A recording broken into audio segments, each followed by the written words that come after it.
Esta tarde yo voy a, como les prometí la semana pasada, de entrar en la profundidad de el sacrificio de la vaca roja. Y para muchos de ustedes a lo mejor es la primera vez que escuchan esa palabra antes, el sacrificio de la vaca roja. Y si lo han escuchado dirán, todo eso es extraño, lo del Antiguo Testamento. Bueno, yo les voy a mostrar cuánto es que no leemos del principio del libro. Y cuánto eso en realidad nos paraliza de entender el final del libro. Porque recuerden, todo el Nuevo Testamento, la parte de atrás del libro, fue escrita por hebreos. Cada uno de ellos eran judíos del primer siglo y algunos de ellos eran rabinos, como Pablo. Pablo, como sabemos, era un rabino que se llamaba el rabino Shaul.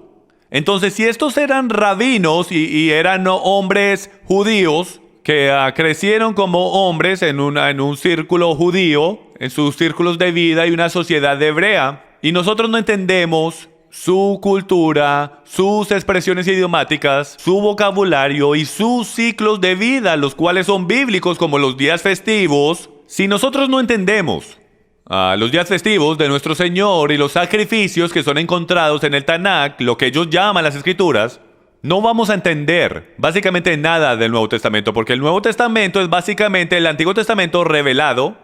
Y el Antiguo Testamento es básicamente el Nuevo Testamento escondido, ¿ok? Entonces nosotros nos vamos a concentrar en las partes escondidas de las Escrituras esta tarde y nosotros vamos a cruzar a través del hueco hacia el Nuevo Testamento cerca del final. Pero lo primero que voy a hacer es que voy a clarificar unas cosas que dije la semana pasada sobre el limpio e impuro. Y yo quiero que entiendan un poco más sobre el limpio e impuro porque en verdad que francamente, básicamente toda la Biblia tiene que ver con este concepto de limpio e impuro. ¿Ok? Entonces, literalmente puedo pasar una hora dando un mensaje sobre este tema solamente, pero solamente vamos a ir por la superficie y para animarlos a ustedes de que vayan y estudien por ustedes mismos para ver si podemos encontrar más conocimiento. Pero la palabra hebrea para la palabra limpio es ta'or, ¿ok? Ta'or es limpio y tamé es impuro. Qué pena si tu nombre es Tamé, originalmente era impuro, entonces no fue mi culpa, ¿ok? Qué chiste más malo. Pero bueno, Tamé es impuro y Taor es limpio, ¿ok? Ahora, ¿por qué es eso importante? Taor es, les quiero dar una idea, clara y abierta manifestación de Dios es Taor, ¿ok? Ahora, cuando escuchamos limpio e impuro, en nuestra mentalidad americana lo que pensamos es sucio y no sucio, ¿no es así? Y cuando pensamos en impuro, pensamos en algo que es inusable o algo que nos deberíamos mantener alejados. Tanto es que hasta malvado conectamos con todo eso. ¿Ok? Cuando decimos un espíritu impuro, ¿ok? Obviamente eso es un espíritu malvado. Pero como no tenemos otra palabra para poner delante de un espíritu malvado, decimos que es un espíritu impuro y malvado. Pero eso es diferente a limpio o impuro. Tú podías tener un limpio o impuro. Tú podías estar limpio o impuro ceremonialmente y no tenía nada que ver con un espíritu maligno. Entonces, primero que todo, yo quisiera hacer eso abundantemente claro. Que solo porque tú estabas limpio o impuro en tiempos del Antiguo Testamento, no significa que tú tenías un buen espíritu o un espíritu malvado. Simplemente significa que algo estaba impuro. Así como, o similar a, si puedo usar esta analogía, a un plato sucio. Simplemente significa que está sucio. Es inusable en ese momento para comer de él. ¿Ok? Lo debes limpiar primero antes de ponerlo delante del rey. Y eso es bastante similar al concepto de limpio e impuro. En Taor, yo quiero que piensen en una abierta manifestación de Yahweh, significando que las puertas del templo están abiertas y tú tienes la oportunidad de que Yahweh se manifieste a sí mismo. Es bien claro cuando tú estás limpio. Cuando tú estás limpio, es bien claro, ¿ok? En otras palabras, puedes ver claro y la oportunidad para que Yahweh te ministre a ti en tu vida está en lo más alto. Tamé es puertas cerradas, ¿ok? Usemos la analogía de puertas cerradas en el templo. O que está escondida. La manifestación del Creador está completamente escondida de vista. Los sacrificios más grandes que eran hechos en el antiguo Israel, de lo cual vamos a hablar ahora, y en el cual nos vamos a enfocar, el sacrificio de la vaca roja, las puertas debían estar abiertas delante del rostro de Yahweh, de lo cual vamos a hablar un poco más adelante. Entonces, cuando lidien con limpio e impuro, yo quiero que piensen en abierto y cerrado, ¿ok?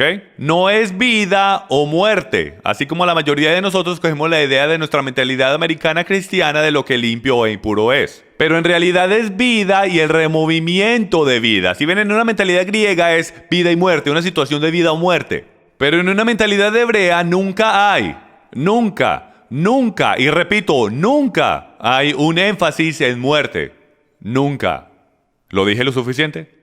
¿Ok? No ponemos énfasis en muerte. Como hebreos, la mentalidad bíblica, la mentalidad hebrea es que siempre ponemos énfasis en vida. Entonces, hasta cuando dices me arrepiento de mis pecados, tú no estás volteando tu espalda al pecado, tú estás volteando tu rostro de nuevo hacia Yahweh.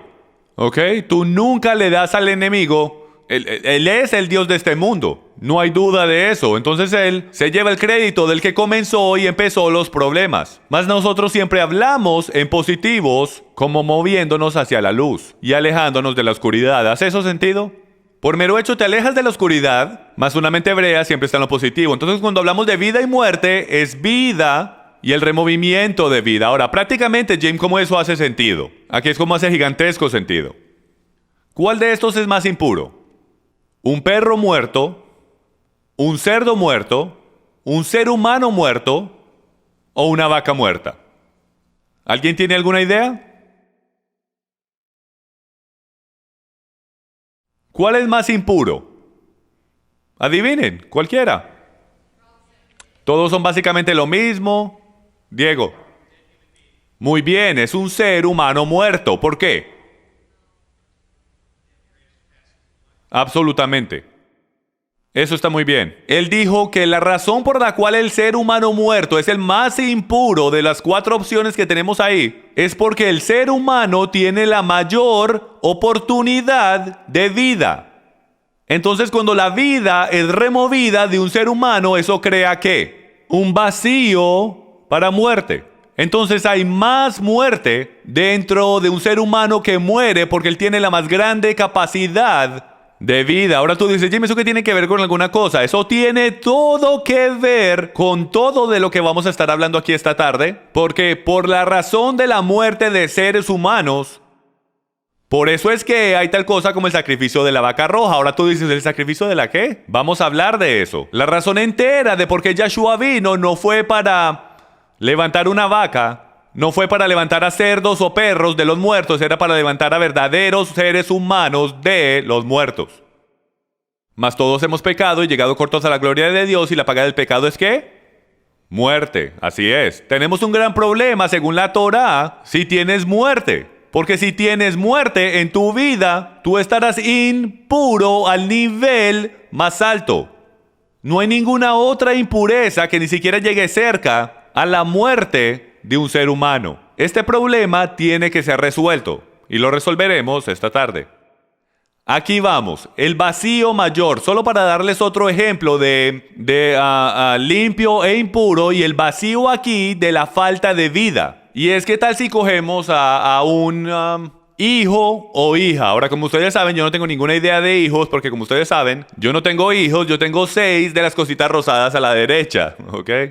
Pero aquí tenemos un extraño mandamiento de la Torá. Algunos de ustedes saben para dónde voy a ir con esto. Pero este mandamiento extraño de la Torá dice que cuando una mujer tiene un hijo, ella es impura ¿por cuánto tiempo? Por 7 días, y luego ella continúa en su impureza por 33 días. ¿Ok? O su santificación de su impureza, sus días de purificación, por un total completo de 40 días. Pero si ella tiene una niña, ella es impura ¿por cuánto tiempo? 2 semanas, y luego por un total de 80 días, o sea, el doble del tiempo.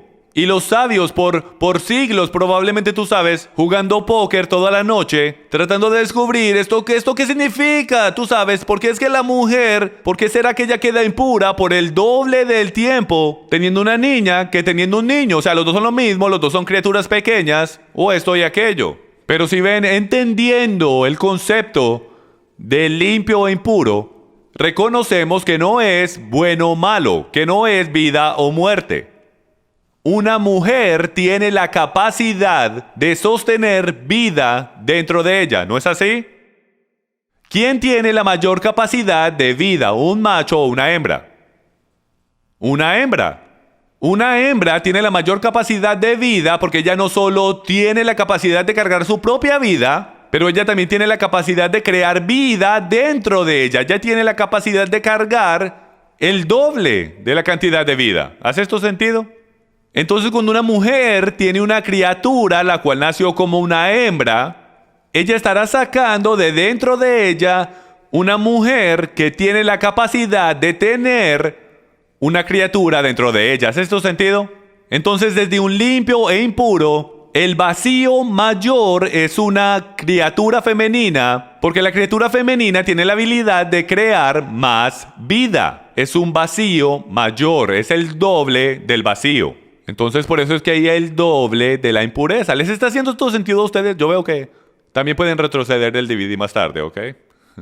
Está bien. Entonces yo quería ir a través de esto un poco porque quería que entendiéramos y cuadráramos todo este concepto de limpio e impuro, porque todo este capítulo el cual vamos a trabajar y profundizar está relacionado con estas dos palabras. Ok. La vaca roja y el significado profético para el día de hoy. Cuando terminemos este mensaje usted va a entender por qué estamos en el final de los tiempos, sin duda alguna. De que nos estamos acercando rápidamente al final de los tiempos está completamente relacionado con la vaca roja. Podemos ver las señales en los cielos, podemos mirar a todas las cosas políticas que están pasando en la tierra de Israel hoy, podemos mirar al pecado en América y todas estas cosas, pero últimamente hay solo una sola cosa que comienza el fin de días y es esta vaquita que está aquí. Entonces tenemos que discutir esto y descubrir un poco de cómo esto trabaja. Vamos a comenzar en Nehemías capítulo... No vamos a comenzar ahí, tenía el equivocado. Vamos a comenzar en Números capítulo 19, entonces cojan sus Biblias por favor, porque ahí vamos a comenzar. Probablemente me voy a brincar unas cositas porque tenemos mucho que ir y poco tiempo.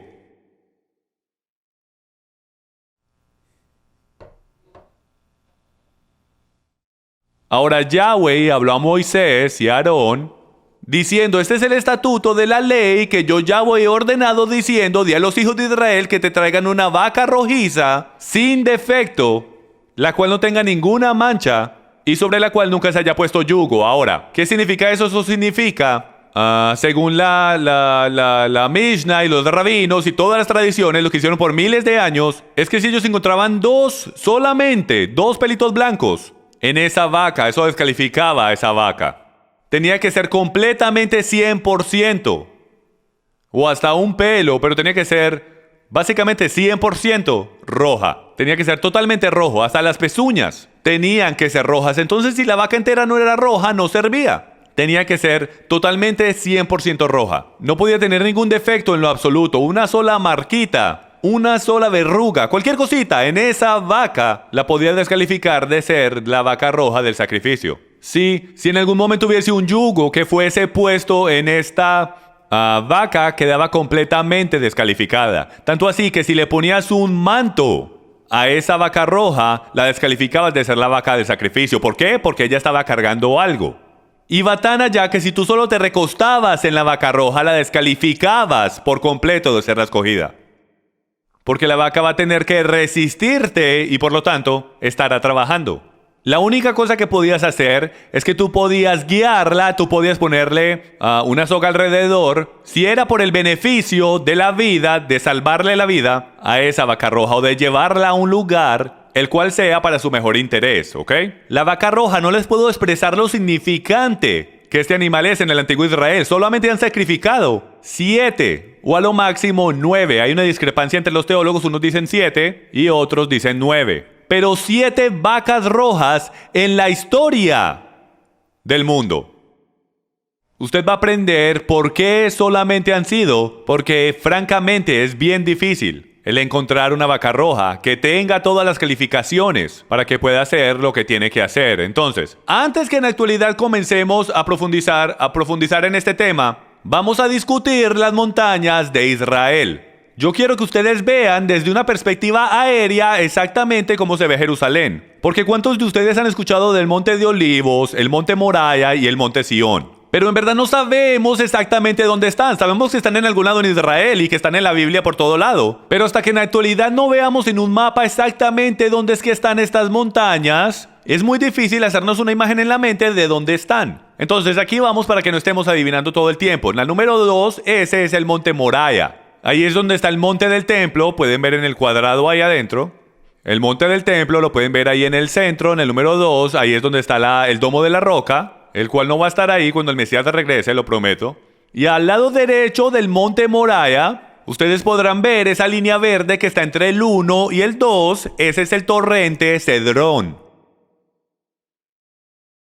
Ahora, el número 1, si lo pueden ver bien, ese es el monte de Olivos, ¿ok? Entonces, el número 1 es el monte de Olivos, el número 2 es el monte Moriah y el número 3 es el monte Sión. Ahora, el monte Sión, y mucha gente lo llaman el monte Zion, pero es pronunciado el monte Sión, y el monte Sión, en las escrituras hebreas, a través de toda la Biblia, es sinónimo con todo Jerusalén. Todo Jerusalén puede ser llamado monte Sión, ¿ok? Entonces, no es como el pensamiento griego de monte Sión, monte Moriah y monte de Olivos. Porque si notan, ¿dónde está el monte de Olivos? ¿Cuántos de ustedes eran como yo, antes de comenzar a estudiar cosas y hacer preguntas, que pensaba que el monte de Olivos era una montaña? ¿Ok? Yo sí. Yo pensaba que el monte de Olivos era una montaña y no una cordillera montañosa que corre a través de todo el lado de ese dibujo ahí. Entonces el monte de Olivos era esa área entera, no es una sola montaña como hacemos aquí en los Estados Unidos. Es un terreno más plano por allá. Entonces tienes todo el terreno del monte de Olivos por allá. Entonces esto es bien importante. Memorices en este dibujo porque volveremos a esto. Ok. Próximo. Lo que quiero que entiendan de esta próxima foto es algo que... Y en la actualidad quisiera tener una foto del monte del templo hoy en día. Pero la mayoría saben cómo se ve. Tienes el domo de la roca y después tienes las sinagogas. Después tienes las sinagogas hebreas, la cual está localizada en el lado... ¿en qué lado es que está? En el lado sureste del monte del templo. Pero hay una discrepancia, porque donde está lo amarillo, donde pueden ver ustedes ahí el cuadro amarillo, ahí es donde está el domo de la roca. Ahora, este es un mapa topográfico. ¿Qué es un mapa topográfico? Este mapa nos muestra los cambios de elevación. Entre más cerca estén las líneas, más inclinado es el monte ahí. Y luego siempre termina en un círculo mostrándonos dónde es que está el tope de la montaña. Ahora, en el antiguo Israel, lo que sucedía era que la manera que construían ciudades o que construían castillos o estructuras donde fuera que fueran a construir su ciudad, y es que ellos iban al tope de la colina y ellos le cortaban el tope a la colina. Y ellos hacían eso para hacer más corto un pedazo de la colina. Y ellos construían sus castillos no justo en el tope de la colina, más bien cerca al tope, ahí cerquita al tope, ¿ok? Ahora, sin ir a través de toda la información de lo que acabé de decir, ¿cuántos se recuerdan en sus Biblias que dice que los enemigos de Israel sacrificaban a sus ídolos en los lugares altos de Israel? ¿Recuerdan eso? Sacrificaban en los lugares altos. Los lugares altos están en todo el tope. ¿Ok? En todo el tope, están en todo el tope. Pueden ver, volvamos a la pantalla ahí y van a poder ver el tope más alto donde está lo amarillo. Ese es el tope más alto que hay ahí. Tú nunca veías en Israel un templo o una sinagoga que fuese puesta en el tope de una montaña. Nunca estaban ahí. Ellas siempre estaban, mejor dicho, si tú ibas al tope de una montaña y querías encontrar una sinagoga en arqueología, yo he estado ahí, yo he visto estas cosas, es que tú solo hacías 3/4 de bajada. Empiezas a dar vuelta alrededor de la montaña y ahí vas a encontrar las sinagogas. Adivinen dónde eran encontrados los dioses y diosas griegas. Adivinen dónde estaban sus templos. Adivinen dónde los lugares altos de Asteroth y Baal fueron encontrados. En los lugares altos, el tope más alto de la montaña. Entonces lo que pueden ver aquí es una foto muy interesante porque esto es infrarrojo. ¿Ok? Y en la actualidad les voy a mostrar, yo creo que la próxima foto es, sí. Tuvia Sagiv es un arquitecto que vive en Israel, él vive en Tel Aviv. Y lo que él hizo es que él no se tragó la idea de que el templo en la actualidad había sido construido debajo del domo de la roca. ¿Por qué? Porque él cree que Dios es más inteligente que eso. Entonces lo que él decidió hacer, y no tengo idea de cómo él cogió permiso para hacer esto, era de volar por encima del monte del templo en un helicóptero y tomar fotos infrarrojas sobre el monte del templo. Ahora, ¿qué es infrarrojo? Infrarrojo detecta el calor a través de radiación. Entonces el sol caliente está brillando sobre el monte del templo y calentando todas las rocas. ¿Ok? Pero cuando se empieza a enfriar, los pedazos más sólidos de roca mantendrán más del calor que el calor que mantiene la tierra común. Entonces justo después de la caída del sol, volando sobre el monte del templo, literalmente empezó a ver algo que en verdad era increíble, lo cual era esta foto, la cual les acabé de mostrar. Y es que este amarillo pentágono aquí está justo alrededor del domo de la roca, significando que no hay ninguna sinagoga hebrea o templo en ese caso encontrado en la Torá que Yahweh le dijo a su pueblo que hicieran en forma de un pentágono. ¿Ok? Él nunca lo hizo. Entonces en esto sabemos por hecho y a través de historia que la diosa Astarte, la diosa fenicia, lo cual es pronunciado Easter hoy, de donde viene la Pascua, es sus templos, adivinen de cuál forma eran los templos de ella. De esta forma. ¿Ok? En el primer siglo, Judea, en Jerusalén, el monte del templo no era tan grande como lo es hoy. Era mucho más pequeño, casi la mitad de lo que es hoy. Y después se le fue agregando más y más por la dinastía Omosnea, como en los 140, ¿ok? Entonces lo que tenemos, literalmente, tenemos el templo. Si ven la parte roja ahí, ese es el lugar santo y el lugar santísimo. Adivinen qué fue lo que encontró en infrarrojo. Las fundaciones del verdadero templo. No es sobre el domo de la roca.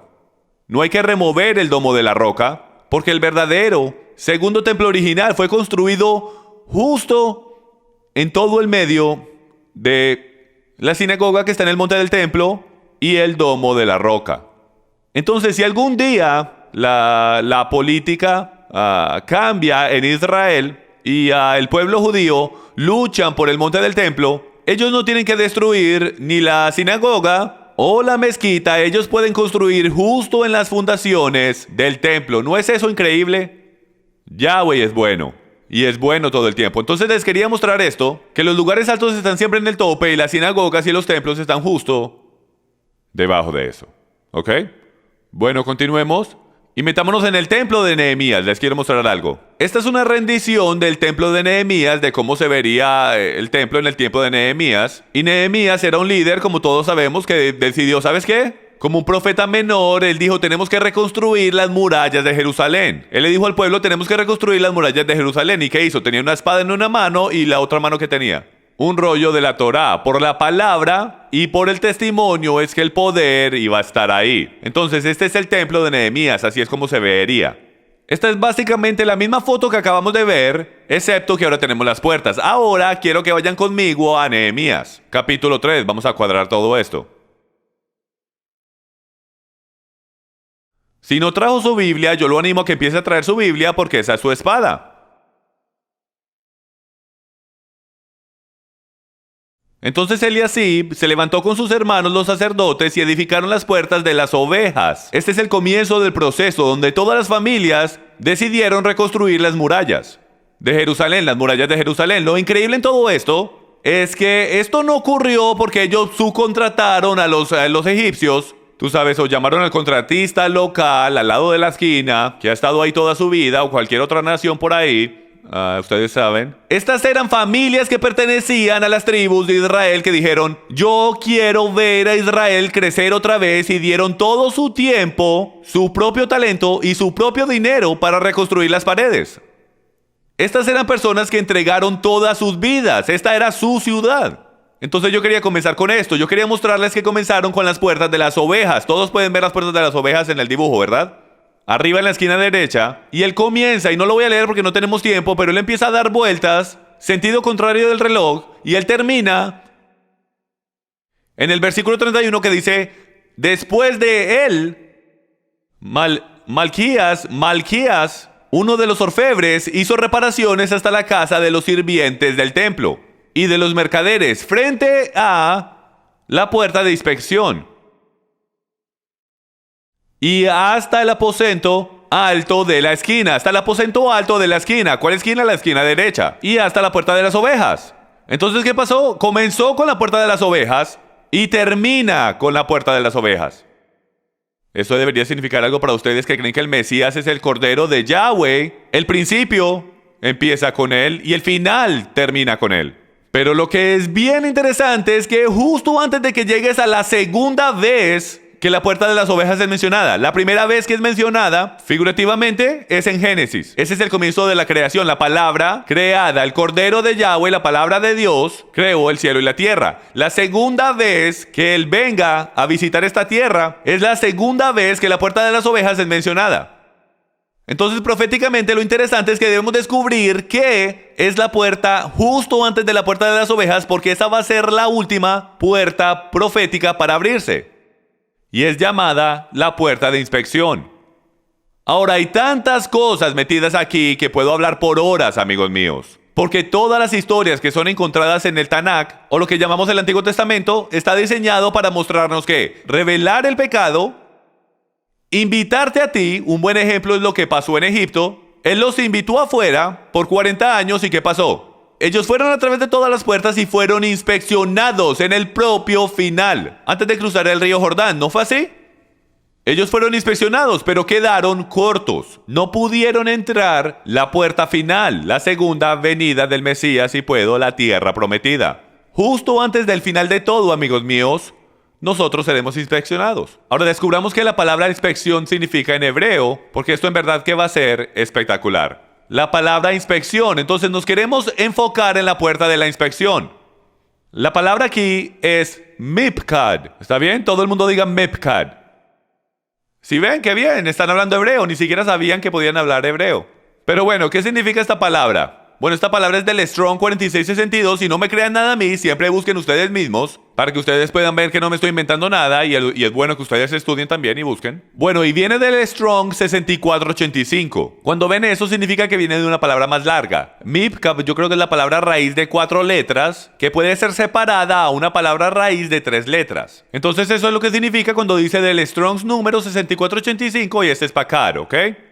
Y pakad significa el contar, ¿está bien? Pakad significa contar, una cita, un mandato, un lugar designado, específicamente un census o un número. Ahora, ¿les hace sentido por qué lo llaman la puerta de inspección? Es porque la puerta de la inspección es la puerta en la que contaban. Ellos inspeccionaban algo, era una cita, un lugar designado. Esa era específicamente la puerta del census. ¿Ok? Proféticamente eso es increíble, porque justo antes de que Yahweh regrese como su hijo, ¿qué sucede? Vamos a estar entrando por la puerta y Él nos va a inspeccionar, Él va a tomar un census. ¿Y qué es lo que dice? ¿Qué es lo que los profetas dicen que Él va a hacer? Él va a separar las ovejas o el pueblo entre ovejas y cabras. Ovejas y cabras, es la puerta de inspección. Entonces continúen conmigo que esto se va a volver emocionante. Esta es otra rendición de el templo de Nehemías o el Jerusalén de Nehemías. Y lo que yo les quiero mostrar, si miren bien cuidadosamente, donde dice el templo, ahí es donde el templo estaba en la actualidad localizado. ¿Está bien? ¿Dónde estaba la puerta Mipkad localizada? La puerta Mipkad estaba localizada aquí, justo al norte y justo al este de la puerta. Ahora, si conoces algo de la Torá, ¿qué es? Y creo que es en Levíticos, y creo que es en el capítulo 1, versículo 11, pero no me citen en eso. Me parece que dice que si tú vas a sacrificar una vaca, está bien, o estos animales, ellos debían estar al norte del altar. Entonces ellos sacrificaban los animales, ellos mataban los animales al norte del altar antes de ponerlos en el altar. Esto va a ser importante cuando lleguemos al sacrificio de la vaca roja. Entonces, desde la puerta Mipkad había una línea o un puente que iba a través del torrente Cedrón hacia nuestro Monte de Olivos, ¿ok? Aquí tenemos una mejor foto de eso, una mejor rendición de eso, de cómo en verdad se pudo haber visto. Ahora, ¿por qué construirían un puente desde la puerta Mipkad hasta el Monte de Olivos para sacrificar a la vaca roja? Bueno, es porque según la Torá, tú no podías tocar nada que estuviese muerto o quedabas impuro. Bueno, es porque en el torrente Cedrón y en el Monte de Olivos es donde hay cientos y hasta miles de tumbas y cementerios y de los huesos de gente muerta. Entonces tú no podías cruzar por encima de una tumba o tú quedabas impuro, ceremonialmente impuro. ¿Por qué? Porque cuando tú te cruzas con algo, cuando tú tocas algo que está muerto, o tú tocas un cadáver o un hueso impuro o caminas por encima de algo que es impuro, tú estarás entrando en contacto con muerte. Mas Yahweh es todo sobre restaurar gente hacia el jardín, lo cual es vida. ¿Les hace sentido? Ese es todo el punto del regreso de Yeshua. Entonces ellos caminaban por encima de todo eso sin tocar nada, para que ellos pudiesen llegar, como dicen las escrituras, a un lugar limpio. Está bien. Ahora vamos hacia Ezequiel capítulo 43, versículo 21. Y para mí esto es increíble. Y recuerden, yo también soy un niño de corazón, entonces a mí cualquier cosa me emociona rápidamente.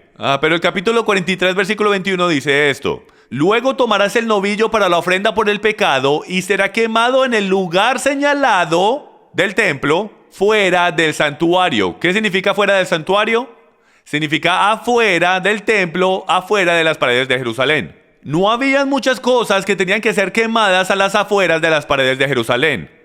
Cosas que tenían que ver con muerte, la lepra. El hombre que tenía lepra, lidiaban con él afuera. El sacerdote iba afuera de las paredes de Jerusalén. ¿Ok? Y habían otras cuantas cosas. Esta era una de ellas. El sacrificio de la vaca roja tenía que ser fuera del santuario en el lugar señalado. Adivinen cuál era la palabra hebrea para lugar señalado. Es mipkad. Muchos dirán, qué bueno, eso está muy emocionante, pero ¿eso qué significa? Esto significa todo, porque esto nos dice que era la mipkad o la puerta señalada, la cual era usada por el sumo sacerdote y los sacerdotes que lo seguían a él para llevar el novillo, la vaca roja. Ellos la sacaban y la inspeccionaban en la puerta mipkad y la llevaban a través, una última inspección, y la llevaban a través del torrente Cedrón hacia el monte de Olivos. Es la puerta mipkad. Ahora cruzaremos de nuevo a Éxodos capítulo 38, versículos 25 y 26 y vamos a conectar algo aquí. Éxodos 38, 25 dice, y la plata de los que fueron, él está dando instrucción aquí, usted puede leer el contexto en su propio tiempo, pero por el hecho de tiempo vamos a empezar en el versículo 25. Y la plata de los que fueron contados de la congregación fue 100 talentos y 1775 siglos según el siglo del santuario. Ellos lo que están haciendo es que están numerizando a todos los hombres de Israel. Si tú estás numerizando a los hombres de Israel, ¿cómo se llama eso? Así es. ¿Cuántos de ustedes han tenido gente a ir a su casa y preguntarles cuánta gente vive en su casa? O recibiste algo en el correo, ¿verdad? Eso es lo que hacemos hasta en el mundo de hoy. Ellos quieren tomar un census. Bueno, esa palabra contados aquí en hebreo es pajad. Pajad es numerizar. Ahora, vamos ahora al versículo 26 porque se pone más interesante. Estamos ahora de nuevo en la puerta pajad, ¿ok? Y recuerden que pajad era la palabra fundamental, ¿ok? De nuestra original, puerta mipkad. Aquí vamos. Un beca por cabeza, o sea, medio ciclo según el ciclo del santuario. Aquí es donde se hace bien interesante, porque ya establecimos que la vaca roja fue sacada por la puerta mipkad a través del torrente Cedrón y sacrificada en el monte de Olivos, lo cual vamos a seguir estudiando esto en un momentico. Pero ahora en Éxodo se está hablando de una beca por cada cabeza, está en el census. ¿Cuál es la palabra que está conectada? Porque tenemos un census, un sistema numeral, y tenemos al hombre que vamos a numerar. Al final de los tiempos, todo hombre será numerizado. Entonces, ¿cuál es la palabra cabeza aquí en el hebreo? Si bien tenemos que volver al hebreo, si no se nos va a brincar todo. Y empezamos a tirar todas estas palabras en español, pero la palabra en hebreo aquí es golgolet. Es una calavera. Por implicación, una cabeza, una encuesta. Significa todo hombre, como en contar. En el primer siglo, este lugar en particular se llamó Golgota. No es una calavera o una montaña que se ve como una calavera. No es una roca que se ve como una calavera. No es un palo con una calavera encima. No tiene nada que ver con una calavera. Viene de la idea de contar tu cabeza. ¿Ok? Mientras vas a través del Antiguo Testamento, cuando hacen el diezmo, los animales pasaban por debajo de la vara y cuando llegaban al 10º, a lo mejor le daban en la cabeza, pero era de la cabeza de lo que esto estaba hablando, del golgolet, ¿ok?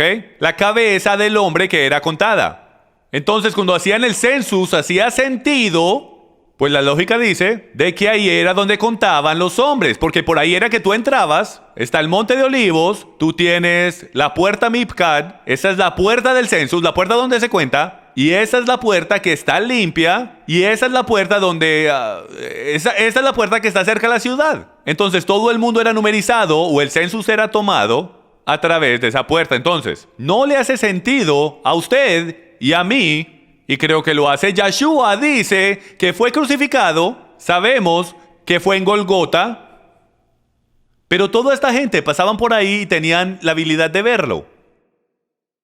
¿Cómo puede ser eso? Porque ese era el lugar principal por donde la gente pasaban de la carretera del census. Era un muy transitado lugar que estaba justo en el camino de ir a Jerusalén y todo el mundo podría ver las cruces que estaban ahí, que estaban en ese lugar limpio. Y vamos a ir más por eso después, pero quería que vieran la conexión, porque para mí, yo no sé para usted, pero para mí eso era una gran conexión. Del ver cómo Golgolet está conectado con un nombre y un census en un lugar, no tiene nada que ver. Todos estos teólogos, créanlo o no, está por todo el internet. Todos estos teólogos y todas estas personas por los últimos 50 años han estado buscando por el lugar de la calavera, asumiendo que eso significa que lo llamaron el lugar de las calaveras por la geográfica o la geológica formación de la tierra. No tiene nada que ver con eso. Es simplemente donde contaron las cabezas. ¿Te imaginas si Pablo o cualquier otro hebreo estuviera vivo hoy? ¿Cuántos ellos dijesen, ¡ay, fe! Estos sur y centroamericanos y los norteamericanos también, que no se escapan de todo esto. Está bien, regresemos a Números, capítulo 19. Hemos brincado por todo lado esta tarde, pero queremos establecer unos patrones aquí. En el versículo 4 dice esto: entonces el sacerdote Eleazar tomará con su dedo de la sangre y rociará un poco de la sangre hacia el frente de la tienda de reunión 7 veces. Entonces esto es lo que está pasando. Y por el hecho del tiempo yo iba a leer todo este capítulo, pero no voy a poder hacer eso con el poco tiempo que me queda. Entonces lo que voy a hacer es que les voy a contar la historia. Entonces ellos tomaban la vaca roja y ellos cruzaban el puente a través del torrente Cedrón y ellos tenían un lugar que era limpio. Entonces, cuando tú escuchas de una tumba limpia en las escrituras o un lugar limpio, lo que eso significa es roca recién pulida. ¿Ok? Porque la roca no es porosa, es el barro que es poroso. Entonces, si estaba recién pulida y no había ninguna tumbas en la vicinidad, eso era llamado un lugar limpio. ¿Ok? Y ellos lo pintaban de blanco y esto y lo otro. Y por el derecho, me acaba de venir a mí. ¿Recuerdan cuando Yeshua dijo, ustedes son sepulcros blanqueados que lucen hermosos desde afuera? Es porque los sepulcros que ellos construían eran hermosos. Ellos los pulían de las rocas, los pintaban de blanco y brillaban de limpios. ¿Pero qué era? Y solo habían huesos muertos ahí. Lo interesante es que adivinen dónde eran los sepulcros de los hombres ricos en Israel. Si tú eras rico, adivina dónde era que tu sepulcro iba a estar. En el Monte de Olivos. En el Monte de Olivos era donde tu sepulcro iba a estar. Y muchos de ustedes saben que había un hombre rico que regaló su sepulcro para el hombre más rico de todos. Está bien, Números 19:4. Él roció, entonces tomaban la vaca roja y la ponían en el Monte de Olivos. Y ahora pretendamos que este es el torrente Cedrón aquí. Y Diego, tú eres el templo, ¿ok? El templo del Espíritu Santo, ni sabías. Entonces, vamos a construir un puente aquí y luego vamos a tomar esta vaca. ¿Alguno quiere ser el voluntario para hacer la vaca? Ok, me imaginé que no. Ok, vamos a pretender que tenemos la vaca y lo que hacemos es que tomamos la vaca y la ponemos mirando hacia el este, hacia el templo, hacia la puerta oriental. Y luego lo que hacíamos era que la amarrábamos y la cabeza de la vaca estaría mirando directamente a Diego, al templo, ¿ok? Luego lo que ellos hacían era que abrían las puertas por completo del templo. Ellos desgollaban el animal, ellos mataban la vaca. Y luego ellos tomaban y la encendían en fuego. Ellas en ese proceso se quemaban, y luego tomaban hisopo, tomaban madera de cedro y lo envolvían en lino púrpura y lo tiraban encima del fuego. Ahora, cualquiera con su mente sana dijese, esto es brujería, esto es extraño. Tú sabes, ahora sabemos de dónde el resto del mundo sacó estas extrañas ideas de cómo hacer estas extrañas cosas, ¿verdad? Pero un momentico, hay una razón para todo lo que encuentra en su Biblia. Todo lo que sucede tiene una razón. El rociar, lo que hacían era que de su mano izquierda, con la mano derecha cortaban y desgollaban, la mano izquierda recogía la sangre y él tenía la sangre en su mano izquierda. Luego él tomaba su dedo índice de la mano derecha, lo ponía en la mano izquierda y 7 veces él lo rociaba hacia el frente del santuario, hacia las puertas. Porque el Monte de Olivos está a 200 pies sobre el Monte Moriah, el templo era muy fácilmente visto. Tú podías fácilmente ver adentro de las puertas del templo. Entonces, ¿dónde cuadra esto? Eso cuadra cuando vamos a Números 19:4, está conectado con Hebreos capítulo 9:13. Y dice, porque si la sangre de los machos cabríos y de los toros y las cenizas de la becerra rociadas sobre los que se han contaminado santifican para la purificación de la carne, cuánto más la sangre de Cristo, el cual por el Espíritu Eterno se ofreció a sí mismo sin mancha a Dios, purificará vuestra conciencia de obras muertas para servir al Dios vivo. Vamos a volver a este versículo en el final, pero quería sacarlo y conectar de inmediato que estamos hablando del Mesías. La vaca roja entera es sobre el Mesías. Es un proceso ceremonial de limpiar a todo Israel de el hecho de que son hombres muertos. Y Yeshua va a hacer la misma cosa, una vez y para siempre. Lo que es bien increíble para mí en este sacrificio en particular es que Yeshua está tomando el lugar de no solo el sacrificio de la vaca roja. ¿Él muere cuándo? ¿Cuándo es que él muere? ¿En qué día festivo muere él? Él muere justo ahí en la fiesta del Passover, durante la fiesta del pan sin levadura. Él nació en un pesebre, en una granja levítica donde criaban la cabra Azazel para Yom Kippur. Entonces él está conectado con el sacrificio de Yom Kippur, que es para todo el pecado de Israel. Él está conectado con la muerte del primogénito del Passover, rectificando la muerte de Adán, el pecado de Adán, porque recuerden que dice que a través de Adán todo el pecado entró al mundo, pero a través del segundo Adán, Yeshua, vida entró hacia el mundo. Él no pudo haber muerto en ningún otro, conectado a ningún otro día festivo más que el Passover, porque el Passover está conectado con la redención del primogénito. ¿Están viendo el patrón aquí? Queda solamente un sacrificio que es crítico, y es el sacrificio de la vaca roja, porque no solo vamos a redimir al primogénito, no solo nos va a redimir del pecado, pero ahora nos debemos hacer limpios para vestirnos de blanco, para pararnos delante de Yahweh cuando Yeshua regrese. No puede ser un sacerdote que fue hecho libre de la ley de muerte, que ha sido santificado como un primogénito, que no tenga un manto blanco, porque solo recibes un manto blanco ¿cuándo? Cuando eres sumergido en el estanque de Siloé y sales del otro lado, eres considerado ceremonialmente limpio y estás ahora calificado para ponerte el manto blanco.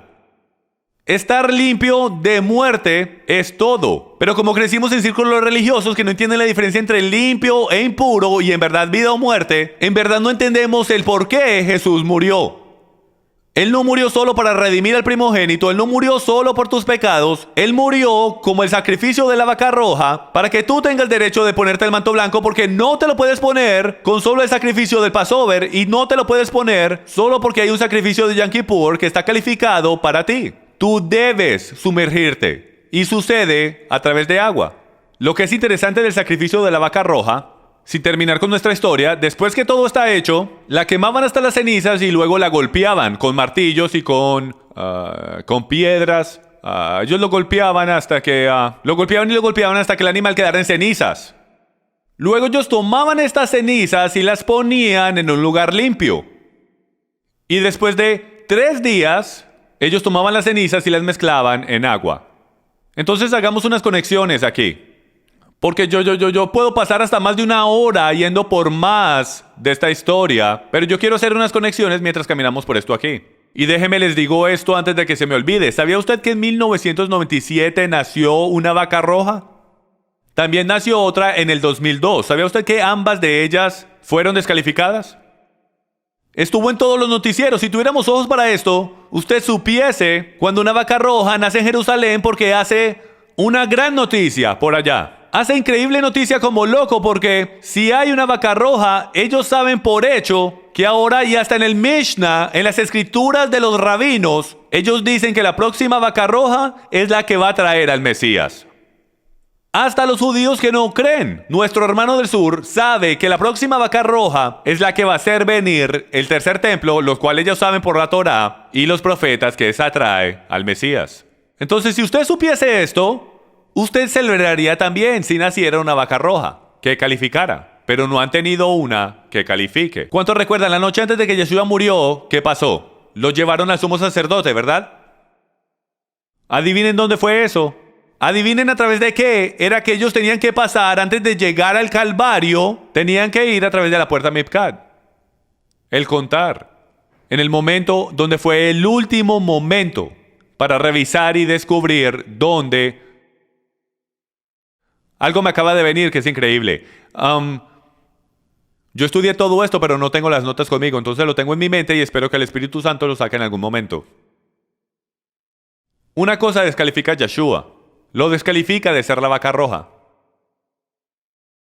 Uno de los requerimientos de una vaca roja es que si usted le pone algún yugo a esa vaca roja, queda descalificada. Una vez ella sea calificada, puede ser descalificada desde ese momento si se le pone un yugo. ¿Alguno se recuerda de este hombrecito llamado Simón? ¿Qué hizo él? Cargó la cruz. Adivinen dónde fue que él empezó a cargar la cruz. Justo en la puerta. Fue en la puerta. Y ellos no tenían ni idea. Ahí fue donde él cayó en toda la puerta. Él cayó y en el mundo espiritual esa era la contada final. Desde la perspectiva de Yahweh, ahí fue. Él causó a que su hijo cayera por tercera vez y luego, pero en ese momento, ¿por qué fue que él cayó? Porque él sabía que le iba a poner en sus corazones al liderazgo que estaba ahí, que quitaran esa madera de la vaca roja porque lo descalificaría a él después que él cruce esa línea. Él luego camina a través del torrente Cedrón y ahí es donde nuestra historia continuará, porque esto es bien increíble para mí. La vaca roja debía ser adquirida por medio del dinero de la tesorería del templo. ¿Sabía usted eso? Este no era un sacrificio que usted traía, este era un sacrificio que era comprado por la tesorería del templo. La ubicación de Yeshua fue pagada de la tesorería del templo a Judas por 30 piezas de plata. Yeshua o esa vaca roja fue comprada por el templo. ¿No es eso increíble? Solo comenzamos. Debe de ser sin mancha o defecto, o como lo diríamos hoy, sin pecado. Yeshua claramente estaba sin mancha, defecto o pecado. Él obviamente calificaba de esa manera. Ahora déjenme les hago una pregunta. ¿Por qué no es una vaca blanca? ¿Por qué no es una vaca blanca? Ahora recuerden, yo siempre pienso cosas extrañas. Y yo hago toda clase de preguntas. Siempre me metí en problemas porque yo siempre hacía que la clase se quedara hasta tarde porque yo siempre hacía muchas preguntas. Cállate, Jim, por favor, ya cállate. Cállate, que cada vez que hablas nos dan más tareas. Pero le hice esta pregunta al padre durante mis estudios y dije, espera un momentico. Si es sin pecado, todo el mundo sabe que en la Biblia el pecado está conectado ¿con qué color? Rojo, así es, muy bien. Rojo primero y el negro después, el negro es muerte. El pecado está conectado con el rojo o el carmesí. Entonces, ¿por qué es que si esto es sin mancha no es una vaca de color blanca? O una vaca albino. En mi mente pequeña eso hace mucho más sentido. De tener una perfecta blanca. ¿Alguno de ustedes está de acuerdo conmigo? ¿Ok? Esto no hace sentido. De tener una vaca roja que no tiene mancha. Porque por el mero hecho que de roja está conectada con pecado, lo cual es con mancha. Esta es la paradoja que los rabinos no pueden entender. No es necesariamente el por qué es roja, pero por qué es que el mismo sacrificio que limpia a todo Israel descalifica y hace al sacerdote que está operando esto o ejerciendo esto impuro. El mismo sacrificio que hace al pueblo limpio hace a esos que comenzaron puros impuros. ¿Cómo sucede eso? Vamos a hablar de eso. Vamos a ir por eso. Casi en el final vamos a ir por eso. Pero ¿por qué es que no es una vaca blanca? Esta es la paradoja. El rojo representa el pecado y la muerte, mientras el blanco representa la verdad y la vida. Ustedes ven, lo que los rabinos no han conectado es que la vaca roja tenía que ser roja. ¿Por qué? Está tomando en sí todos los pecados de Israel y toda la impureza de Israel. No puede ser blanca. El blanco representa puro y perfección. Usted no quema algo que es perfecto, pero es perfecto. ¿Ven la paradoja? Es una vaca perfecta, pero es roja. Lo cual, en lógica, según las escrituras, el rojo está conectado con pecado. Entonces, técnicamente, estamos quemando el pecado afuera del campamento. Continuemos. La vaca roja era entregada al sumo sacerdote antes del sacrificio para su examinación. Yeshua fue entregado a Caifás, el sumo sacerdote, para examinación. ¿Por qué tenía que ser entregado para examinación? ¿Por qué tenía que ser tomado en la medianoche? Porque eso es exactamente lo que era requerido para que el sacrificio de la vaca roja fuese calificado. Tenía que ser llevado al sumo sacerdote. Ellos llevaban la vaca roja fuera de las puertas de la ciudad hacia el monte de Olivos a ser sacrificada. Yeshua fue llevado por la misma puerta al mismo lugar para ser sacrificado. No se requería ninguna calificación sacerdotal para quemar la vaca roja. Esto es bien interesante, no tenía que ser un sacerdote para sacrificar la vaca roja. Esto es muy interesante, porque si la Torá hubiese requerido a un sacerdote, lo hubiese descalificado a él como el sacrificio de la vaca roja, porque los romanos fueron los que lo mataron. ¿Vieron eso? Si los judíos lo hubiesen matado, discúlpenme, si la Torá hubiese requerido a un sacerdote que matara la vaca roja, de quemar la vaca roja, descalificado. Todo lo que le sucedió en camino a la cruz no hubiese importado. En el momento que ese romano le clavó ese clavo en la mano, eso descalificaba a Yeshua como el sumo sacerdote. Disculpen, como la vaca roja. Todo detalle en las escrituras que está profetizado sucede. No me digan que no hay Dios. Esto está en un nivel tan divino y es matemáticamente imposible que todas estas profecías se alineen en tan increíble detalle. Y ahora esto es lo que es increíble. Ustedes saben, yo lidio con ateos todo el tiempo, yo sé que ustedes también. Yo antes era un apologista y lidiaba con ellos todo el tiempo. Pero la realidad es que nosotros como apologistas cristianos amamos el enfocarnos en todas las profecías como él iba a nacer de una virgen, él iba a nacer en Belén, lo cual es Bethlehem, lo cual es casa de pan. Qué casualidad. El pan de vida nació en un lugar llamado la casa de pan. Y en todas estas básicas, muy fácil de ver profecías. Las más poderosas profecías, señoras y señores, que prueban que nuestra Biblia y nuestro Dios es real. El Dios de Abraham, Isaac y Jacob todavía está en su trono mirando hacia abajo. Son estas clases de profecías que son encontradas en el principio del libro, con increíble detalle. Este es un solo capítulo de su Biblia. Y miren cuántas conexiones hemos hecho. Debíamos rociar la sangre hacia la tienda de reunión 7 veces. ¿Por qué no 6 veces? ¿Por qué no 5 veces? ¿Por qué no 4 veces? Aquí está por qué. Porque era 1 por cada día de la semana y 1 por cada milenio de la creación. Era 1 por cada 1000 años de la humanidad. Cuando Adán pecó, ¿qué pasó? Eso causó que desde ese momento en adelante todo hombre, mujer y niño naciera en pecado. Prácticamente que naciese en un estilo de vida impuro. Un estilo de vida impuro. ¿Les hace sentido? Toda generación por los próximos 7 días, si puedo, un día haciendo 1000 años, serían impuros. Entonces es increíble para mí el entender que en el sacrificio de la vaca roja rociaban la sangre 7 veces hacia el templo. 1 por cada día de la creación. Cada día que Adán contaminó y dañó sería limpio hasta el final, hasta el año 7000. La cortina debe de estar abierta durante el sacrificio para que el sacrificio sea válido, una de las últimas cosas que tienen que suceder. Entonces la cortina, este es un problema, este es un gran problema. Yeshua muere en la cruz y pretende que tú eres un creyente, estás sentado ahí leyendo y dices, ¿cómo? Las puertas están cerradas. No puede ser el sacrificio de la vaca roja. Las puertas tienen que estar abiertas. Si ven en el tabernáculo del desierto, habían 2 cortinas, una en el frente de la puerta de la tienda de reunión y la otra en el lugar santísimo, separando el lugar santo del lugar santísimo. En los tiempos del segundo templo era un edificio por completo y tenías las puertas del templo y luego tenías la cortina que estaba más o menos en la mitad, haciendo lo mismo, separando el lugar santo del lugar santísimo. Esta cortina fue rasgada de arriba abajo, ¿por qué? Por un terremoto. ¿Sabía usted que la piedra que estaba arriba sosteniendo esta cortina pesaba 30 toneladas? 30 toneladas. No tengo ni idea cómo ellos hicieron eso. A lo mejor la misma gente que construyeron, ¿cómo se llama eso? Las pirámides. 30 toneladas caen al suelo. Eso yo creo que le coge la atención a cualquiera que esté dormido. Entonces, ¿adivinen qué? El requerimiento de la Torá es que el sumo sacerdote mire adentro del lugar santísimo. Él tenía que mirar dentro del lugar santísimo para que fuese un sacrificio válido. Ahora, ¿para qué el sumo sacerdote o cualquier sacerdote o cualquier persona va remotamente, si lo están mirando a él en una cruz, van a voltear su cabeza y mirar al lugar santísimo cuando las puertas están cerradas y es una escena completamente diferente allá? Si no hubiese habido tremendo sonido, tremendo terremoto, las puertas se abren, 30 toneladas de piedra caen al suelo, rasga completamente esta masiva. Por el derecho, esa cortina era más o menos del tamaño de esto, como 30 pies. Rasga la cortina en 2 Y todo el mundo mira dentro del templo, sin saber, mirando al lugar santísimo. Están validando el sacrificio de la vaca roja.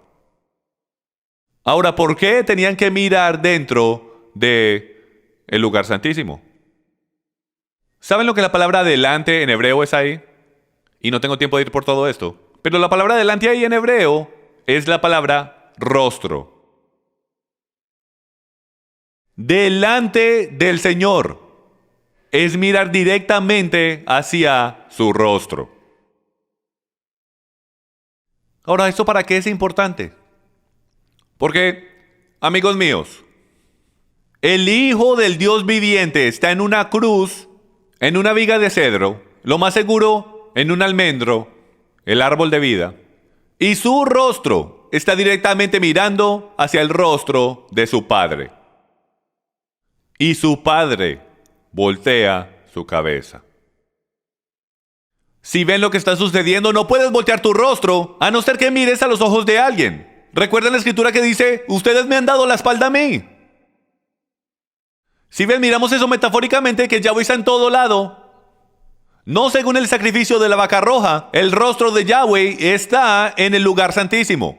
Él está mirando directamente a los ojos de su Hijo.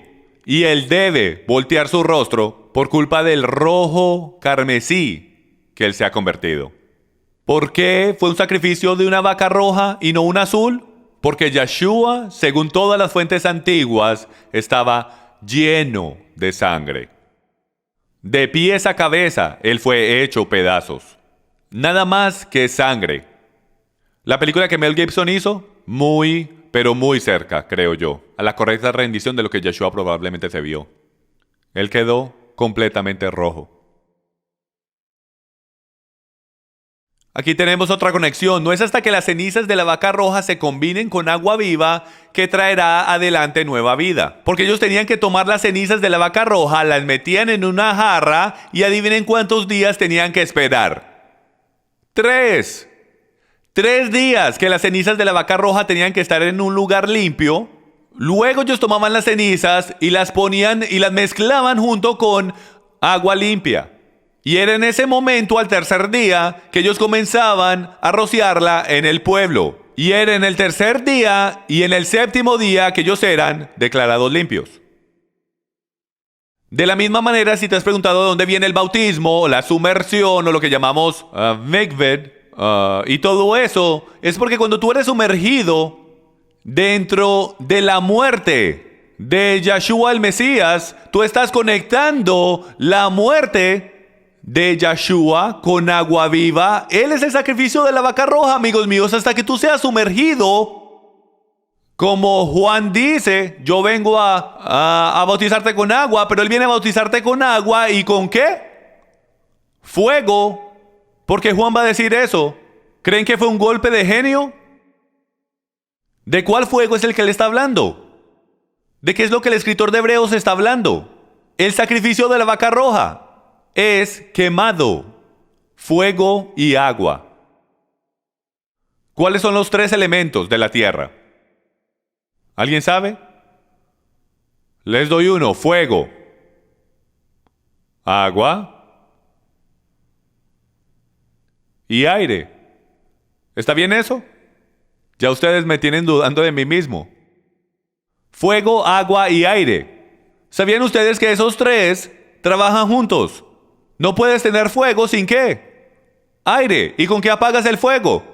Agua. Trabajan juntos. En el mundo espiritual, el bien y el mal trabajan en todo eso. Entonces tienes el fuego del sacrificio de la vaca roja. Tienes el agua viviente que está conectado con ¿qué? La palabra. Y luego tienes el aire, que en hebreo es ¿qué? Ruach, que está conectado con el espíritu. Tú tienes que tener todos 3. Tienes que tener la muerte del Mesías mezclada con el agua viviente de la palabra, y tú debes estar bautizado en su espíritu. Alguien dígame amén. Ahora podemos continuar.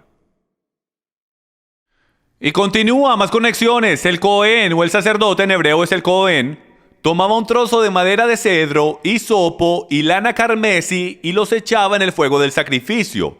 Yeshua fue crucificado en una viga de cedro, fue dado vino amargo en un hisopo y fue obligado a llevar un manto carmesí. Ahora déjeme hago una pregunta, la cual usted a lo mejor nunca ha preguntado. ¿Cómo era que ellos hacían lana carmesí? ¿De qué creen ustedes que era hecha la lana?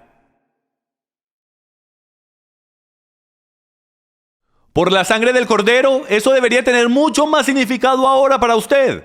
Porque lo que ellos hacían era que ellos cogían la lana y la sumergían en tinte rojo. Entonces, literalmente, lo que está sucediendo aquí es que tienes el manto rojo que le pusieron a Yeshua, el cual es profético de lo que está a punto de sucederle a él, que va a estar completamente lleno de sangre. Él es el Cordero de Dios, vestido de cordero. ¿Cómo es que nosotros no puede ser más? ¿Qué es lo que yo siempre digo? Lo espiritual está conectado ¿con qué? Con lo físico. Lo físico es una foto de lo espiritual. Cualquier cosa que está pasando en tu vida ahora mismo, cualquier cosa que esté pasando en tu vida ahora mismo en el mundo físico es un mensaje espiritual. No importa lo que esté pasando, es un mensaje espiritual. Yeshua tiene puesto un manto, el cual es carmesí. Lana sumergida en tinte rojo. Él es el Cordero de Dios que quita el pecado del mundo. Y Él es crucificado en el Monte de Olivos, justo norte y directo al este, mirando hacia el lugar santísimo, satisfaciendo cada una de las escrituras, según las escrituras, para hacer el sacrificio de la vaca roja. Las cenizas eran reunidas y luego llevadas a un lugar limpio en piedra recién tallada. Las conexiones no terminan. Yeshua fue colocado en piedra recién tallada que era de José de Arimatea. Era un sepulcro completamente nuevo. ¿Sabían ustedes que las cenizas de la vaca roja eran puestas en una mini tumba? Ojalá tuviese una foto conmigo. Se ve igual a una caja de piedra. Es una tumba, es igual como los sepulcros se ven. Es increíble. Continuemos con las conexiones. Las cenizas permanecerían en el lugar limpio hasta el tercer día, entonces se podrían usar para limpieza. Yeshua se levantó al tercer día y fue mezclado con el espíritu en vasos terrenales durante Shavuot. Entonces, con el mandamiento en la Torah, en Números capítulo 19, dice que debían tomar las cenizas de la vaca roja, mezclarlas con el agua y rociarlas en el pueblo al tercer día y en el séptimo día, y así pueden quedar limpios. ¿Qué nos está diciendo eso a nosotros? Está diciendo que tú no puedes ser limpio hasta el tercer día. Y el tercer día es el Evangelio. El Evangelio de Yeshua el Mesías, Jesús el Cristo, es la muerte, entierro y resurrección del sacrificio de la vaca roja, del sacrificio de Yom Kippur, el Cordero de la Pascua, todos envueltos en uno, y de que tú debes ser rociado con ese Evangelio. Las buenas nuevas del sacrificio de la vaca roja. Amén. Cuando tú eres rociado en el tercer día, o sea que aceptaste la muerte, entierro y resurrección de nuestro Mesías, y tú estás caminando en sus maneras, y si puedo agregar todas sus maneras, en el séptimo día tú serás mikved otra vez. Solo que esta vez va a ser directamente por Él. ¿Alguna vez te has preguntado por qué es que Él vuelve en el Monte de Olivos? ¿Por qué es que Él vuelve en el Monte de Olivos? Él podía volver en el Monte Moriah. Ese hubiese sido un lugar lógico. Pero Él regresa y Él parte el Monte de Olivos en dos. ¿Por qué es que Él regresa al Monte de Olivos? No solo porque ese es el lugar en que Él murió. Ese es el lugar de Golgota. El contar del census. Esa es la entrada a la ciudad, amigos míos. Es por esa puerta. ¿Qué fue lo que dijo Yeshua? Yo soy el camino. ¿A dónde? Pregunta lógica, ¿el camino a dónde? A mi Padre. Nadie viene al Padre si no es por mí. ¿Dónde está el Padre si tú eres un hebreo del primer siglo? Ellos no están pensando que Él está en el cielo. El Padre está en el lugar santísimo. Todo el mundo sabe eso. Tiene hasta un trono.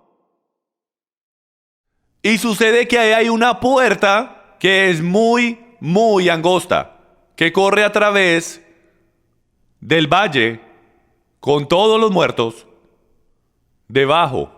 Y el contar del census comienza aquí. Nadie cruza a través de ese valle a no ser que pases por el primero. Es todo tan increíble. Ellos pasan por él la primera vez cuando él está muriendo. Algunos le escupen en la cara. La segunda vez que él viene, él es el que va a estar haciendo el census. El rociar debía suceder durante el tercero y séptimo día. La primera vaca roja fue durante el tercer milenio. ¿No es eso increíble? Eso es increíble. Nuestro Dios es tan magnífico que pensó en todo. O sea, si esas no son suficientes conexiones, el tercer milenio fue cuando se sacrificó la primera vaca roja. Han habido 7 vacas rojas que han sido sacrificadas desde el principio. ¿Y qué es lo que significa el número 8 en el hebreo? Significa nuevos comienzos. Yeshua va a estar regresando en el milenio número 7. Entonces aquí está el gran misterio. ¿Cómo puede la misma ceremonia de la vaca roja, que está diseñada para hacerlo a uno limpio, hacer a los que lo ejercen impuros al mismo tiempo? Es muy simple. Gálatas 3:10 nos da la respuesta. Porque todos los que son de las obras de la Torá están bajo maldición. Significando que si dependes de la Torá solamente para que te salve, tú estás bajo una maldición. ¿Por qué? Porque todos hemos llegado cortos a la gloria de Dios. Tú rompes la Torá, pecado de la transgresión de la Torá, entonces tú rompes la Torá y estás bajo maldición. Y si tú dependes en la Torá o en tus obras, tú continuamente vas a estar bajo esa maldición. Porque escrito está: maldito el que no permanece en todas las cosas escritas en el libro de la ley para hacerlas. O sea, si tú no haces todo perfectamente en la Torá, estarás bajo maldición. Entonces, Yeshua no vino a abolir la ley. Él no vino a librarnos de la ley. Él vino a librarnos de la maldición. Yeshua se hizo la maldición por nosotros. La vaca roja se comienza perfecta, sin mancha, y termina completamente impura. Por eso es que cualquiera que toque esa vaca roja terminará impuro. Todo sacerdote, el sumo sacerdote y hasta los niños, los cuales algunos eran crecidos como niños pequeños, de que ellos iban a ser los que iban a recoger las cenizas de la vaca roja, porque ellos podían y estaban seguros al 100% de que este niño era limpio, porque lo han supervisado todo el tiempo. ¿Ok? Eso es realidad. Esta es la gran paradoja, o lo que en judaísmo ortodoxo dicen que este es el más grande misterio en todas las escrituras. Esto es lo que ellos dicen que es el más grande misterio. Tienen hasta una tradición que dice que Salomón entendía todas las cosas, pero esta era la única cosa que Salomón no podía entender. Y era ¿qué es? ¿Cómo es que algo tan perfecto podía hacer a todo el mundo limpio, pero aquellos que lo están ejerciendo, el sumo sacerdote, quedaba impuro? Yeshua de la misma manera, perfecto, sin mancha, absolutamente sin pecado, terminó impuro. Y se convirtió también en el sumo sacerdote ese día. ¿No es eso increíble? Y se tuvo que ir 3 días. ¿Por qué se tuvo que ir 3 días? Porque 3 días era el número que tomaba antes de que el sacrificio fuera de impuro a puro. Él no se podía levantar al otro día. No hubiese estado limpio, hubiese quedado impuro. Y adivinen con qué fue lo que se apareció en el tercer día como ropa. Con un manto blanco. Porque había sido mikved en la palabra de Yahweh. Él había cumplido toda palabra. Entonces cuando dice lávate en el agua de la palabra, no significa solamente ve y lee tu Biblia. Significa que toda profecía refiriéndose a Yeshua el Mesías se hizo realidad. Él fue lavado en el agua de la palabra. Si usted no cree que usted es hebreo y usted no entiende Romanos 11 y Efesios 2, lo animo a que vea Crisis de Identidad para que conozca usted en verdad quién es. Porque todas las profecías en el Antiguo Testamento que son sobre su pueblo son sobre usted. Tú eres Israel. Tú eres injertado en el olivo, y el olivo en Jeremías capítulo 11 es Israel. Si tú no sabes eso, tú no estás siendo lavado apropiadamente en el agua de la palabra, porque todas las profecías son sobre ti. ¿Les hace esto sentido? Como mi niña diría, nos tenemos que sacudir. La diferencia es que ella se le ve hermoso cuando lo dice. Hebreos 9 dice esto, porque si la sangre de los machos cabríos y de los toros, y empecé con esto, voy a terminar con este, y la ceniza de la becerra rociada sobre los que se han contaminado santifica para la purificación de la carne, cuanto más la sangre de Cristo, el cual por el Espíritu Eterno se ofreció a sí mismo sin mancha a Dios. Hasta el rabino Shaul, si él fue el que escribió la carta a los hebreos, entendió que Yeshua era la vaca roja. ¿Te imaginas ser un hebreo del primer siglo? Creciendo y conociendo la Torá. ¿Sabían que Pablo tenía los 39 libros memorizados palabra por palabra? Tenía, para ser un estudiante de Gamaliel. Dice que él era el más celoso. Él era el mejor estudiante de él. ¿Quién sabe lo que había memorizado? Y lo que había llegado a unir. Si tú supieses todo lo que Pablo... Imagínate las conexiones que él estaba haciendo. Con razón él era tan apasionado por lo que hacía. ¿Tiene usted pasión por lo que hace? Déjenme, yo paro por un momento. Hay muchos de ustedes que me están escuchando que no tienen nada de pasión en sus vidas. No tienes pasión por la verdad. Eso hasta puede ser un buen nombre para un ministerio en la actualidad. Algunos de ustedes deben de ser inyectados con el agua de la palabra y el ruach y agregar en actualidad el poder de la palabra en verdad para hacerte venir a vida de tu estado de muerte. Algunos han vivido en las paredes de religión todas sus vidas, algunos solo viven. Algunos en la actualidad estudian la palabra, conocen la palabra, pero no tienen vida. No tienen nada de pasión dentro de ellos. No puedes seguir al Dios del universo y unir las conexiones que estamos haciendo y no emocionarse. Hay veces me siento como que tengo que ir a una iglesia de carismáticos para escuchar a alguien decir un amén. Ellos saben cómo decir amén. ¿Amén?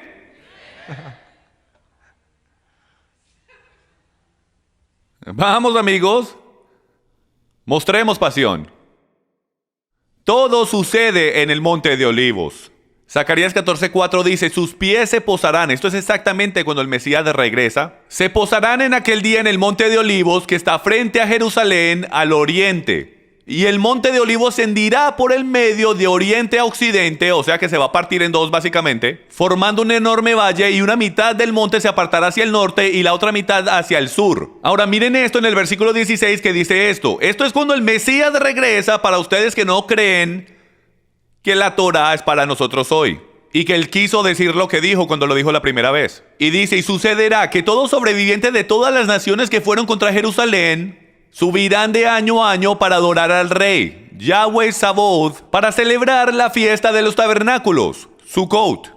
Y sucederá que de todas las familias de la tierra que no suban a Jerusalén para adorar al rey, Yahweh Sabaoth, no recibirán lluvia sobre ellos.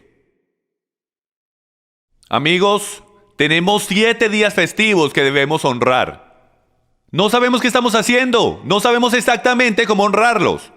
Pero ¿cómo es que se aprende el honrar a alguien para empezar?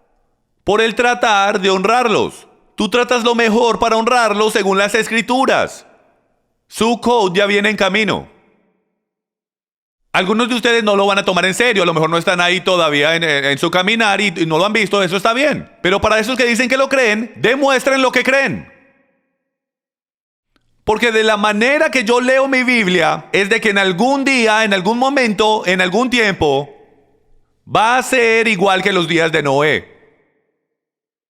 Y ellos fueron protegidos cuando estaban sucoteando. Sí puedo. Ellos ya estaban afuera de la ciudad cuando se apagaron las luces. Algún día puede ser bien posible que algo pueda pasar en esta tierra y Yahweh proteja a esos que ya están honorándolo a Él. Y eso es para todo otro mensaje, en otro tiempo, en otro lugar. Entonces terminemos haciendo esa pregunta. ¿Por qué es tan importante la vaca roja para nosotros hoy? ¿Por qué es que es tan importante? Porque proféticamente todos queremos ir a Daniel capítulo 9. Queremos todas las escrituras, Ezequiel 37 y 38, Apocalipsis. Y eso es genial, todo eso lo tenemos que aprender, tenemos que entender. Yo estudio eso, yo quiero entender todo eso. Son parte del rompecabezas. Pero amigos, tenemos un tercer templo que viene en camino. ¿Ustedes entienden eso? Yeshua no regresará hasta que el tercer templo sea profanado por el anticristo. Durante el sacrificio diario tiene que parar, sabemos eso. El sacrificio diario tiene que ser prohibido por el anticristo. Todo el mundo entiende eso, ¿verdad? Según la Torá, no puedes tener un templo sin el sacrificio de la vaca roja primero. Porque el sacrificio de la vaca roja es lo que hace a todos los sacerdotes limpios para que puedan ejercer el sacrificio diario. ¿Les hace esto sentido? Entonces no deberíamos estar buscando de que ellos empiecen a sacrificar corderos. Debemos buscar por el nacimiento de la vaca roja. ¿Tenemos una vaca roja viva hoy? ¿Ustedes saben quién es este hombre? Este es el rabino Chaim Richmond. Y estas fueron las palabras que él dijo. Él básicamente está diciendo que hay mucha gente especulando e interesados por la información de una nueva vaca roja en Israel.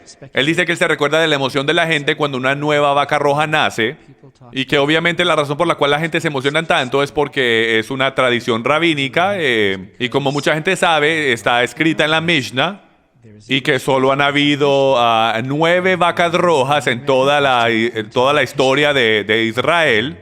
Y que las cenizas de esas 9 vacas rojas han sido lo suficiente para limpiar todas las impurezas de todo el pueblo de Israel hasta ahora. Todas las generaciones de Israel, perdón. Y dicen que la 10ª vaca roja es la que está asociada con la reconstrucción del tercer templo. Y él dice que por eso es que cada vez que hay un reportaje en el noticiero que una nueva vaca roja nace, hay mucha emoción en el pueblo, en la ciudad y en todo Israel, obviamente. Y él quiere compartir con toda la gente que está escuchando, lejos y cerca, el hecho de que hay definitivamente una vaca roja kosher en Israel ahora mismo. Él dice que no están haciendo mucha bulla con el tema, no están haciendo mucho escándalo, no quieren hacer mucha publicidad por esta situación y que ciertamente no van a decir la localización de esta vaca roja y que ciertamente no van a compartir la información con la embajada americana, pero deberíamos saber que hay definitivamente una vaca roja en Israel, que hay hasta más de una. Él dice que esa es una gran información de ánimo para todo el pueblo de Dios, que haya otra vaca roja en Israel, que ahora mismo la tienen bajo inspección, obviamente, como ya aprendimos, y que esto es confirmación de que ya ahora estamos en los últimos días. Y hermanos, tenemos que estar preparados. Pero si ven la información que se nos es revelada, esta información es clave. Esta es la información más importante que usted alguna vez ha escuchado, que alguna vez ha entrado a sus oídos, y eso es de que hay una kosher vaca roja, y dijo él que había más de una y que no van a divulgar la localización. Buena idea. Si ese es el caso y ellos anunciaron esto hace un año, eso significa que esa vaca roja está probablemente cerca de 3 años. Recuerden que tiene que tener 3 años. Ahora, si hubieran dicho que solamente nació hoy, yo no estuviera tan emocionado. Porque no la pueden llamar una vaca roja kosher que califica para ser la vaca roja del sacrificio hasta que tenga la edad. Pero ahora que se está acercando a la edad de ser validada, ellos han salido y han dicho que esta es una vaca roja que es kosher.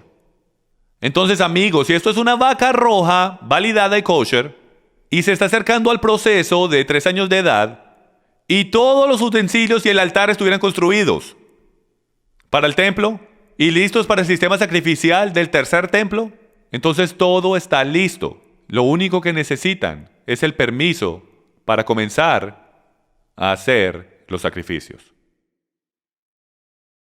El día de hoy, como esto se relaciona con usted y conmigo, es que primero que todo tenemos que leer nuestras Biblias.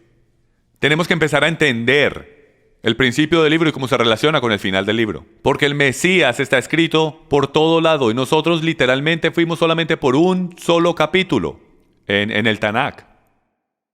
Yo los quiero animar a todos ustedes si se están sintiendo, y esto es un poco diferente, pero si tú te estás sintiendo impuro, entonces necesitas ser mikveh. ¿Sabes eso qué significa? Eso significa que tienes que volver al principio. ¿Cuál era el principio? El sacrificio de la vaca roja, la muerte, entierro y resurrección de nuestro Mesías. Y tú tienes que hacerte bien con Él. Tú tienes que tener su sangre corriendo por tus venas. Porque ¿en dónde está la vida? En la sangre. Si tú sientes que estás siendo rodeado por muerte, entonces tú no tienes suficiente sangre del Mesías corriendo por tus venas. Necesitas más de su Ruach corriendo por tus pulmones. No nos olvidemos que no solo es Yeshua nuestro Mesías resucitado y va a volver, y Él desea resucitar a cada uno de nosotros de nuestra situación de impureza. Él está tratando de preparar a su novia y de limpiarla por completo. Estamos en el punto del census, ahora mismo. Y déjeme proféticamente decir algo. Siempre hemos dicho, si no lo aprendes la primera vez, ¿qué es lo que Él va a hacer? Te va a dar vuelta por la montaña otra vez. ¿Les puedo decir algo que está en mi espíritu? Ya no hay más montaña. Esto es lo que hay. Esta es tu oportunidad de hacer las cosas bien delante de tu rey. Él está haciendo un census. Esos que pasen la prueba, el census, pasan adelante. Esos que no, se quedan atrás.